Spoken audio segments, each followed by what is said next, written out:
Right. It was close. It was a very close combat. But then you lost the banner, so it was just down to just Monfrey, and you can see there's a very angry Stegadon looming in the on the side, and there's another one next to him. So we'll see if he survives two burning alignments. It was scary, but the great part though is the zombies on the left-hand flank killed one skink in hand-to-hand, but they crumbled. So hey, take what you can. And as you can tell, the blue dice on Kevin's side didn't work again because he didn't use it. I need to stop casting the spell and chancing the miscast for something I'm never going to use. Just give them to me. I don't need them. And that was pretty much was turn. Oh no, the combat with the Source of Spears. Yeah, like I said, I wasn't quite sure how that was going to turn out, and they turned out to be something of a miniature blender, as they absolutely just took a huge chunk out of both units. I think I lost 3 Source, and then 15. Yeah, between the battle standard and just all the little stabby attacks, especially against zombies. 3s to hit and 2s to wound. That just makes anybody happy. And killed a few ghouls, and then both sides. As you'll see in the next picture, the units are quite a bit smaller next time around. Quit rubbing it in. And that was turn 4 for me. All right, bottom of turn 4, the top stag charges into Manfred, hoping to finish that fight. The Skin Crocscrew unit moves around the side of the tree, square off against the Grave Guard. Hope that fight doesn't happen. I don't think that'll work out too well for me. Both the Salamanders and the Skinks rallied, so that's good for me. And the Red Skinks that occupied the house moved to take a few pot shots at ghouls, because what else are they going to do?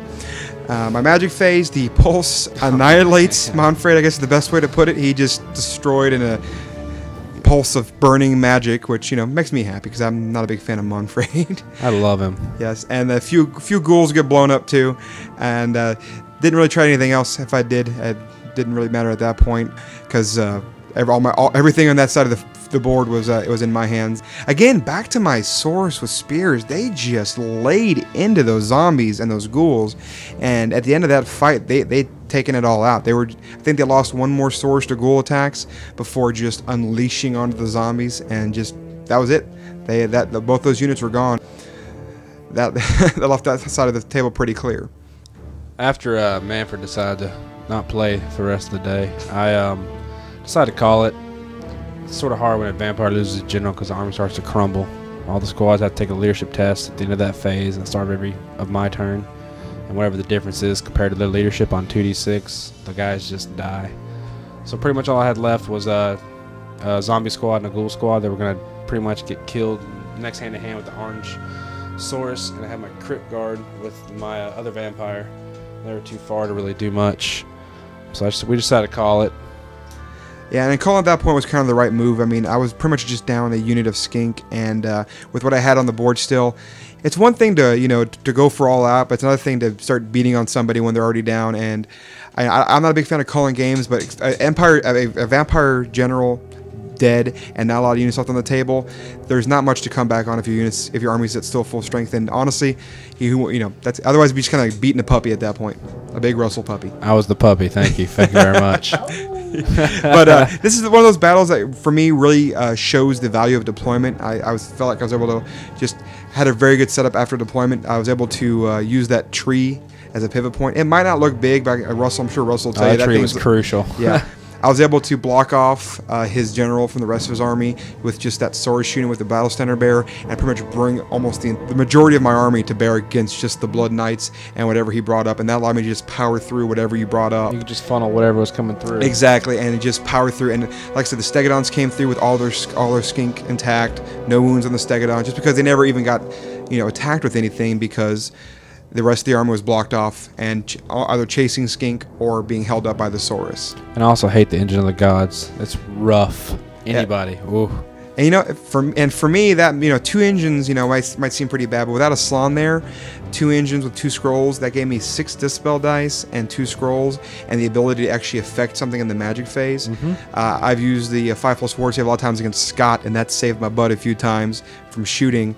And actually, that -1 to the Lord of Heavens, had I used that the first turn, had I remembered it, that would have been another comment I got off. Ooh. So yeah, just a few lessons on that as far as deployment. And I think Russ learned something about something. You can't always rely on magic too heavily. Yeah, when I initially started this army, I like magic. I play dwarves also, and they have a lot of shooting. They don't have any magic, and magic is awesome. I mean, it's just fun. It's a break from the norm, and you rely around a lot of magic casting Mostly just raising dudes. I would downgrade every spell to raised edge. I just want to make more zombies. I got like 120 of them. But, you know, it's just a war of attrition, and my attrition got ran today, I guess. Yeah, and the final result is not really indicative of the battle here. That cascade of 2s you're rolling, if those had been 3s or 4s, there could have been easily, where there was like 10, 12 zombies, there could have been 20 or 30 of them. Right. And I just didn't have enough dice to deal with it. I probably would have broken through eventually, but it could have been a different story, you know, if that pulse had been busy, if those impact hits hadn't been there at a certain point. So it turned out to be really one-sided, but there was a lot of points where I was sweating it, worried about those Blood Knights breaking through. Right. So, a really good game. I had a really good time, and like I said, the end result makes it look like just an absolute massacre, which it turned out being, but there was a lot of points. Exactly. Right. It was one of those things to make them or break them. If this happens, this is going to be a lot harder. And had I not, I own Vampire accounts. I've had tournaments with them that I've won and such, but so had I not known the army as so well as I had, I would have, like I said, crucially maybe try to dispel raised deads where I needed to save for Von Halls. And so I really knew that I really had my dispel order down. I had my priority ready on that. So I was able to take my few resources and make them and stretch them even further. And that would have been really important had your dice not just kind of jumped up your ass. Yeah, the 2s like it. For some reason, in the past 4 games I've played with them, I've literally rolled like 32s, and it's always scary. 6s don't exist on my dice for some reason. I had a phenomenal game, and good game. I think this is something we're going to keep doing as far as featured battle. Heck so yeah. maybe we'll see Russ again after he nurses his wounds, rebuilds some of those zombies. Next time I'm running a doggy Death Star, and it's going to be awesome. Take that, Magic. All right, MVP for the vampire counts would have to be the zombies on the right flank that broke a salamanders and a skink squad. It's pretty good in one turn. It'd been better if they could actually killed them, but hey, if they're running, they can't do much. In hindsight, I still love Manfred. Blood Knights are going to be in every single list I run. To me, they're the best cavalry in the game. They can deal with anything. It's always scary. Yeah, take that. Manfred, I love him. I'll run him again. It's just scary having a caster that can sort of fight. Have to get close to actually do something. That's scary. But, I'll run him again. Like I said, next time it's Doggy Death Star, go Death Star. Do you think maybe you'll change your banner choice, or you're liking that banner with the double? Because there's that banner that will give me that 4+ ward save against that burning alignment. Yeah, I like that banner. Only problem is though it's 75 points, which in 2250, 2,500 points, it's not a lot of points. But for 5 guys, usually I can just screen them with the Wolves of New. But I've tried in the past; it worked out fine. I actually ran against Scott's Pistolier Squad of Doom. I think 2 lived because of it. Which hey, take what I can get. But Outriders. Outriders. Yeah, I don't know what they're called, but they can shoot. But all in all, it was a great game. Played Kevin. He's a really great player. That was pretty much my game. My MVPs, well, obviously the Engines of the Gods stand out for just annihilating a flank almost on their own. I hate the engine. Yeah. Little help with the general, which I just love that general. He's second only really in close combat to a Chaos Lord of Khorne on a Juggernaut. But a lot more controllable, I think. But the surprise for me was the Source of Spears. I've run these guys in little units, and they've done okay, but I've never really given them a big unit with character support. And the way they just munch through those undead, I mean, that's still getting to me. And that right there was, for me, the surprise MVP. I expected the engines to do what they did, but the Source of Spears, that was the big one right there for me. So. Oh, and also the Salamander for not eating of his own guys. That's also a first. Normally he's got a belly full of skink when he leaves the battlefield. Yeah, stupid salamanders. So again, like I said, something we're going to be doing again. Maybe you'll see Russ's stuff on the table next time. Maybe with the Doggy Death Star. Yeah, come on, Doggy Death Star. Let's see if I can play against it as well as play. Also, on a side note, this is a personal achievement for me. I actually painted this full army in a month and a half.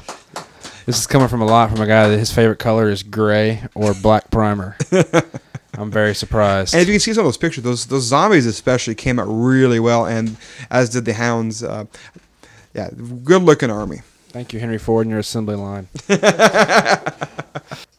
All right, so that wraps up the game. This is hopefully one of the first of many featured battles here for the HammerCast. We had a great game with 2 fully painted armies. And yes, thank you. Thanks again, Russell. He didn't say this before, but he pretty much painted this army specifically for this event. And that's why I was playing my Lizardmen, because they're my first fully painted army. But we've been mixing it up, getting a few different armies in there. And see you next time from the HammerCast.